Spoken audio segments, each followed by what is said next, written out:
Assalamualaikum warahmatullahi wabarakatuh.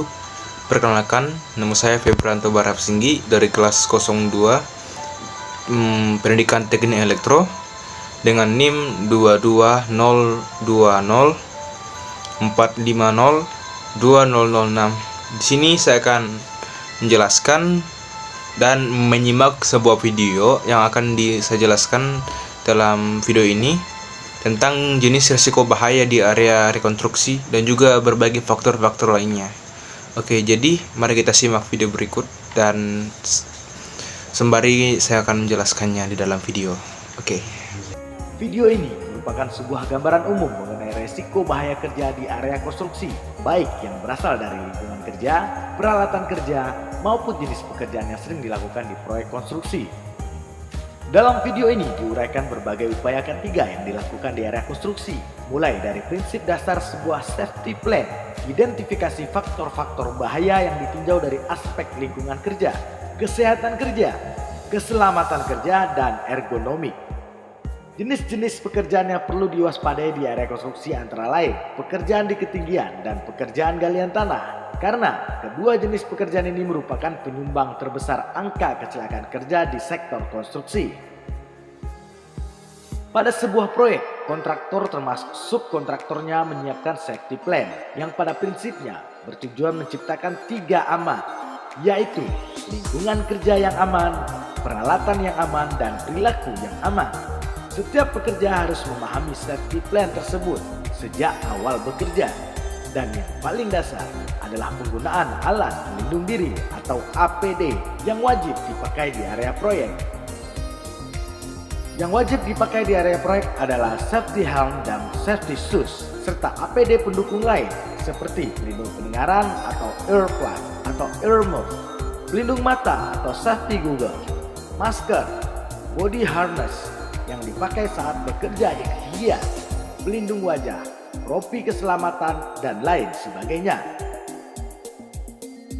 Di area konstruksi, kontraktor berkewajiban memberikan pelatihan keselamatan dan kesehatan kerja atau K3 dan alat pelindung diri atau APD pada setiap pekerjanya. Faktor bahaya K3 di area konstruksi dikelompokkan menjadi 4, yaitu 1. Faktor bahaya higiene industri atau lingkungan kerja. 2. Faktor bahaya kesehatan kerja. 3. Faktor bahaya keselamatan kerja. 4. Faktor bahaya ergonomi. Di samping itu, berbagai sub-area dan peralatan dalam area konstruksi mengandung berbagai potensi bahaya K3 dan membutuhkan perhatian seperti perancang, tangga kerja, pekerjaan tanah, pekerjaan beton, pekerjaan listrik dan mekanikal, serta pencegahan kebakaran. Bahaya higiene industri berasal dari lingkungan kerja yang kurang memahami syarat di area konstruksi, meliputi kebisingan yang berdampak pada kesehatan indera pendengaran, intensitas getaran yang tinggi, dalam jangka waktu yang panjang dapat berakibat pada kerusakan saraf, sengatan panas bisa menyebabkan pekerja dehidrasi dan pingsan. Intensitas cahaya yang tinggi dapat menyebabkan gangguan kesehatan indera penglihatan. Debu yang bertebangan menyebabkan batuk, mata perih, dan gangguan kesehatan paru-paru. Serta berbagai gas berbahaya yang berasal dari knalpot alat berat, menguapnya bahan-bahan adiktif maupun gas yang timbul akibat terganggunya pipa di bawah tanah di area galian mengganggu kesehatan pekerja. Faktor penyebab tingginya kecelakaan kerja di area konstruksi adalah kelalaian manusia. Sedangkan jenis pekerjaan yang paling sering menjadi tempat kecelakaan kerja adalah bekerja di ketinggian dan pekerjaan galian tanah. Kecelakaan kerja akibat bahaya keselamatan kerja di area konstruksi merupakan penyumbang terbesar angka kecelakaan kerja. Selain karena kejadiannya relatif banyak, kecelakaan ini juga lebih nyata dan mudah dicatat serta klaim asuransinya. Faktor bahaya kesehatan kerja sering dilupakan, karena bahaya ini umumnya mengakibatkan gangguan kesehatan dalam jangka panjang. Paparan terhadap serat asbes, debu semen, dan uap air yang berlebihan setelah bertahun-tahun kemudian dapat berakibat pada gangguan yang serius pada kesehatan paru-paru.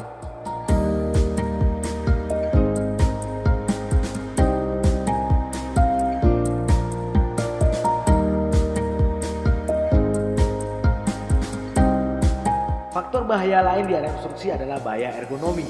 Ilmu ini penting bagi keselamatan dan kesehatan pekerja, serta ketidaksesuaian alat dan penggunaannya dapat menyebabkan kecelakaan kerja dan gangguan kesehatan yang serius. Bahaya ergonomi di area konstruksi banyak terkait dengan pekerjaan, angkat dan angkut, serta manual handling. Keharusan bekerja cepat dan jadwal yang ketat seringkali menjadi pekerja melupakan keselamatan kerja ergonomi.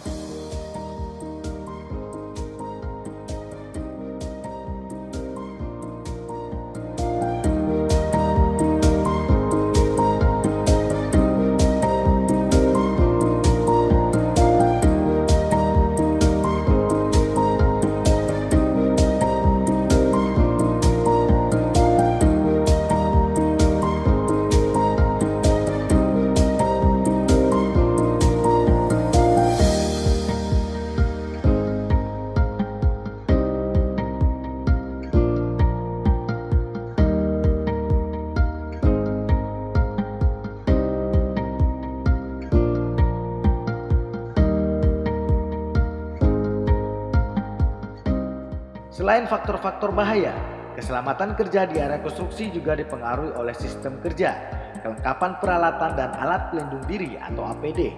Beberapa peralatan yang harus diperhatikan di lokasi proyek antara lain perancah atau scaffolding dan tangga kerja. Perancah hampir selalu dipakai di setiap pekerjaan konstruksi. Alat ini memungkinkan pekerja bekerja di ketinggian dengan relatif mudah, berdiri di atas sebuah platform tidak bergelantungan di udara. Di area konstruksi banyak dipakai tangga kerja yang dapat dipindahkan atau portable. Tangga harus aman, baik pada saat digunakan maupun penyimpanannya.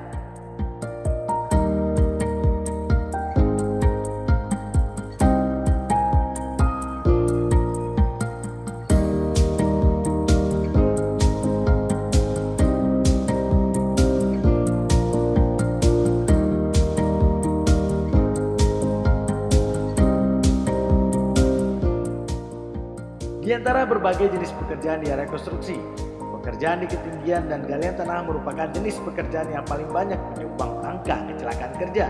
1. Pekerjaan di ketinggian menyumbang angka kecelakaan kerja yang terbesar di area konstruksi. Kecelakaan karena jatuh dari tempat tinggi merupakan kecelakaan kerja yang paling sering terjadi.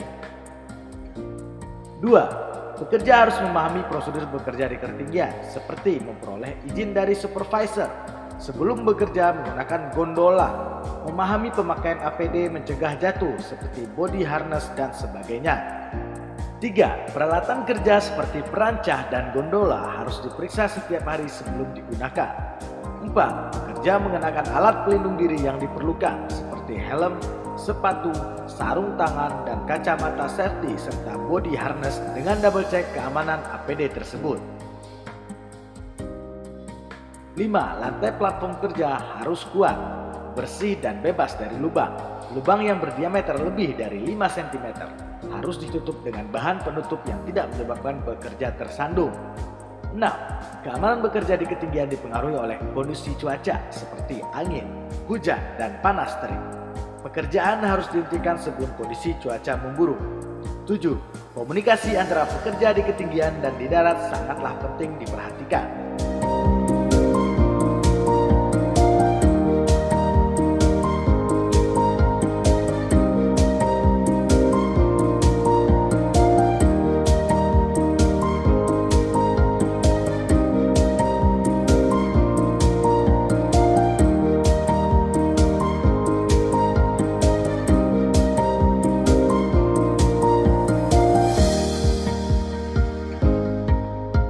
Area konstruksi menyimpan berbagai risiko bahaya kerja. Namun demikian, sektor ini memberi kontribusi ekonomi dan penyerapan tenaga kerja yang cukup signifikan. Pengetahuan tentang identifikasi risiko bahaya kerja yang berasal dari faktor lingkungan kerja, peralatan kerja, maupun jenis pekerjaan di area konstruksi penting untuk dipahami oleh seluruh pelaku dalam sektor ini. Jadi sekian tadi seperti sebelumnya yang video telah saya jelaskan. Jadi seperti itulah berbagai macam jenis resiko dan juga berbagai faktor yang akan kita alami jikalau kita tidak menaati aturan yang ada terdapat dalam K3 ini. Jadi sekian dari saya. Assalamualaikum warahmatullahi wabarakatuh.